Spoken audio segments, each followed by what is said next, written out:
I'm Kate the Brave. I'm a psychic medium, intuitive mentor, open channel, and energy practitioner based here in Texas.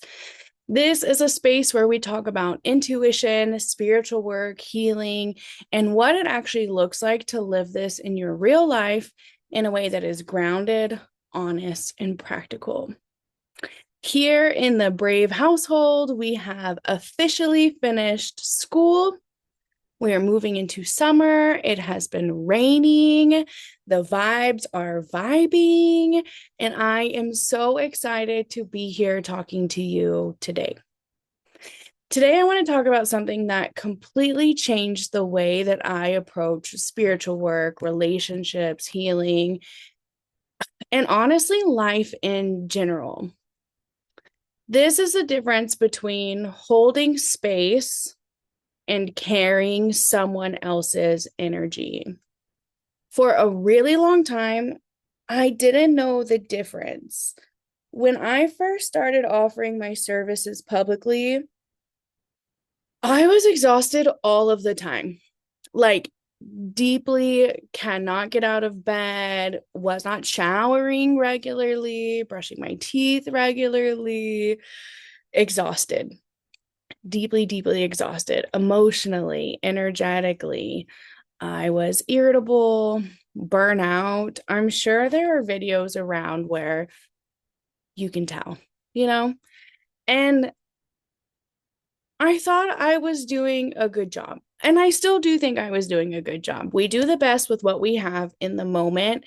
We should never be hard on ourselves about how we're utilizing or what tools we're utilizing when we're working through things we've never been through before. Okay. I genuinely thought that exhaustion was just part of it. I thought that, well, I was very hard on myself. Even when I was exhausted, I kept pushing myself more, more. You're not doing enough. You're not carrying enough. You're not carrying enough. I mean,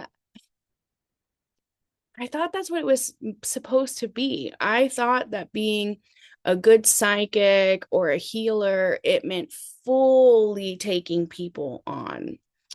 And it's because I genuinely wanted to help. I care very deeply. I wanted every client to leave feeling seen, heard, validated, healed, supported. And honestly, I didn't understand that that meant holding space and not just carrying it all. It hurts to see people hurting, especially in this work. People are often coming to you in their most vulnerable moments. They're grieving, confused, heartbroken, searching, overwhelmed. And naturally, as someone who is empathetic and intuitive, you want to help. But what I didn't realize back then was that I was not just helping people, I was absorbing them. I was absorbing all of the energy. After sessions, I would sit there replaying everything in my head. Did I say enough? Did it make sense? Was it evidential? Did I miss something? Did I truly help them? Did they leave disappointed? Could I have done more? To be honest with you, there were many times, and actually still happens sometimes, but I catch myself now. But there were many times where I would finish the session, I would disconnect, and then when it came time to send the recording, I would reconnect to pick up on anything that I might have missed or that fell through the cracks during the session. I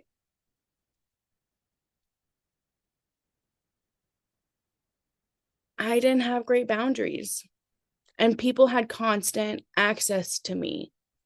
I had people messaging me their entire life stories, traumas, fears, relationship problems, spiritual crisis, and I soaked in every single piece of it.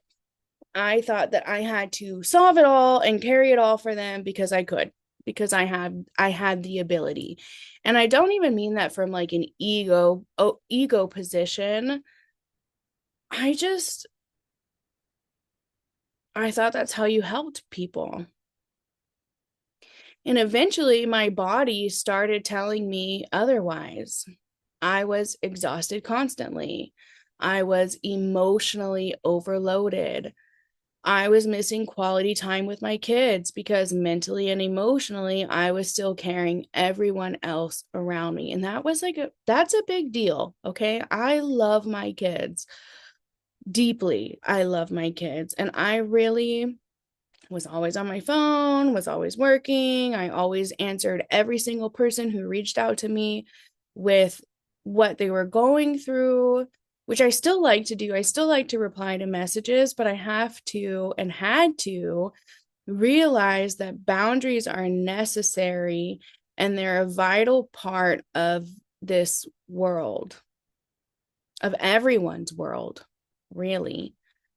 And without them, I was irritable, drained, disconnected from myself. And as much as I thought I was giving to other people, as much as I thought I was healing other people, now that I have boundaries, now that I don't carry it all with me, I actually have a more focused and streamlined connection, because carrying it for everyone, that's not healing at all. I use this example often actually with my clients who are struggling with this. Think about raising kids. If you solve every single one of their problems for them without guiding them, without giving them the tools to work through this, without supporting them through it and leading them, if instead you just do it all for them, then your kids don't learn how to be there for themselves, how to be strong, how to move through things. They don't have the confidence to. Because when you carry for other people, you're telling them, I don't believe in you. I know I can do this. I can do this.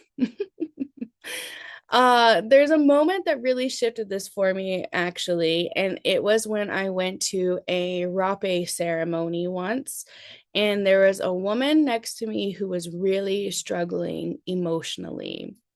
She was crying hard. She was having a hard time processing what was coming up for her. And naturally, my instinct kicked in immediately. I wanted to step in. I wanted to help. I wanted to hold her up emotionally. And at first, I did. But then the medicine woman, she gently stopped me and basically told me to let her process. And I remember in that moment, something just clicked in my brain. And it's because I realized when we immediately rush in to carry people through every uncomfortable emotion, every hard process, every grief, every fear, sometimes, like I just said, we unintentionally take their power away. And it's not because we're bad people. It's definitely not because we don't care. But because underneath of it, the message can become, you can't do this. I have to do it for you. And that realization changed everything for me. I realized holding space is very different than carrying someone. Holding space says, I see you. I'm here. You are supported. You are safe enough to feel this. You are capable of moving through this. Caring, someone says, give it to me. I'll hold it for you. I'll process it for you. I'll fix it for you. And eventually it becomes unhealthy for everyone involved.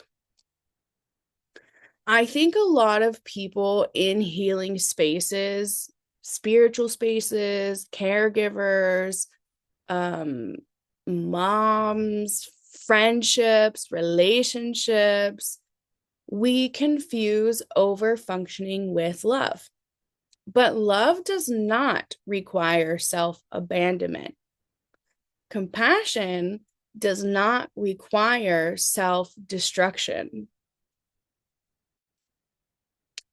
And honestly, people need the opportunity to meet themselves too. It's a gift to know yourself, to know what you're capable of, what you are powerful in. That's a gift. It's a gift. It's my job to channel energy, even in Reiki. It's not my job to fix anyone. It's my job to channel energy, to create a safe space, and to allow the client's body and system to do what it naturally knows how to do. That's a huge difference. True healing usually doesn't happen when someone rescues you from yourself.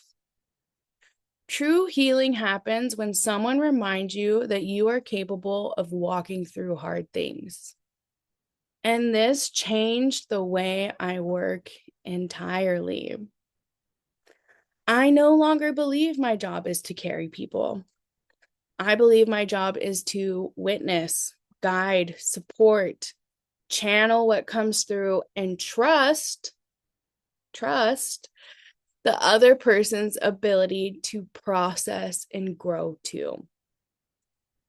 And weirdly enough, I actually became better at my work once I stopped trying to save everyone.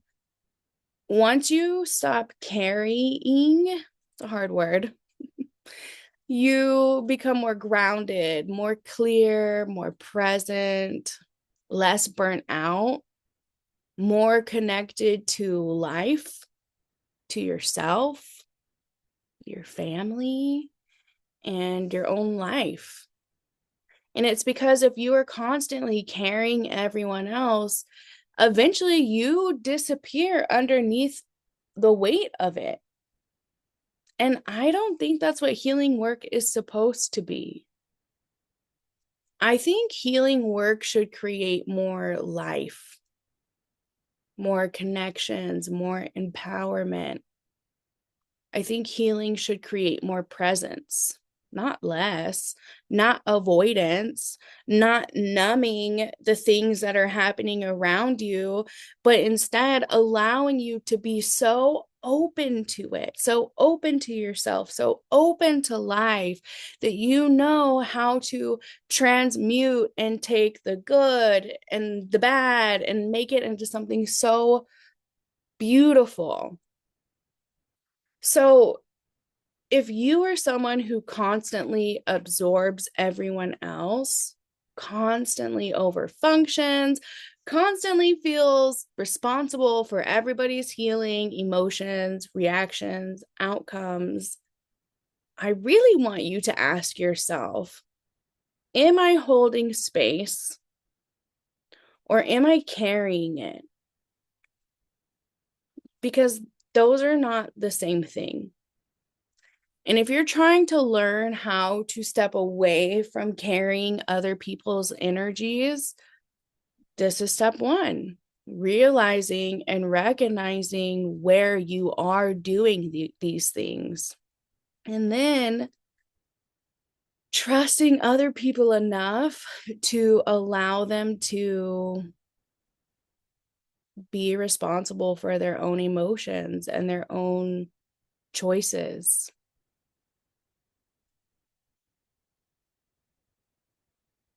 There's little everyday tangible acts that you can also do for this. Washing your hands at the end of your session, if you're a reader, or washing your hands after a conversation with somebody that you feel like might take on some extra energy.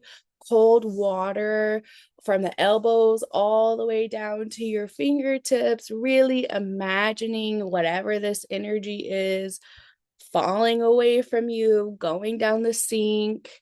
At the end of my investigations with Night Owl, I will always, as soon as I get home, the first thing I do is get naked. I change out of my clothes. I take a shower. If I have the capacity, I'll take an Epsom salt bath that same day. But if I don't have the capacity, then later on, I'll take the Epsom salt bath. And then probably the most important thing really is just trusting yourself.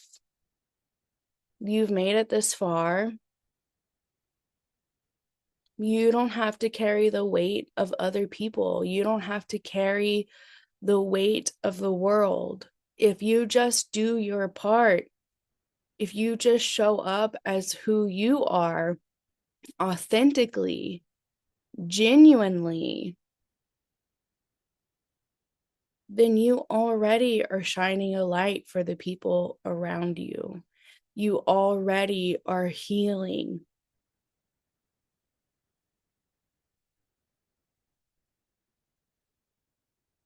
I think it's an important message. I think it's time to stop carrying and start holding space. Thank you so much for listening to today's episode of Open Channel. If this resonated with you, feel free to share it, tag me, or send it to someone who may need it. You can also connect with me on Instagram at Kate.the.brave, where I share more about intuition, spiritual work, nervous system regulation, healing, and the real life side of this path. And if you're looking for deeper support, mentorship, readings, or community spaces to practice and grow, all of that information is linked on my Instagram as well. I love you guys so much. You're doing a great job. Don't be so hard on yourself. Thank you for being here, and I'll talk to you in the next episode. Love you. Bye.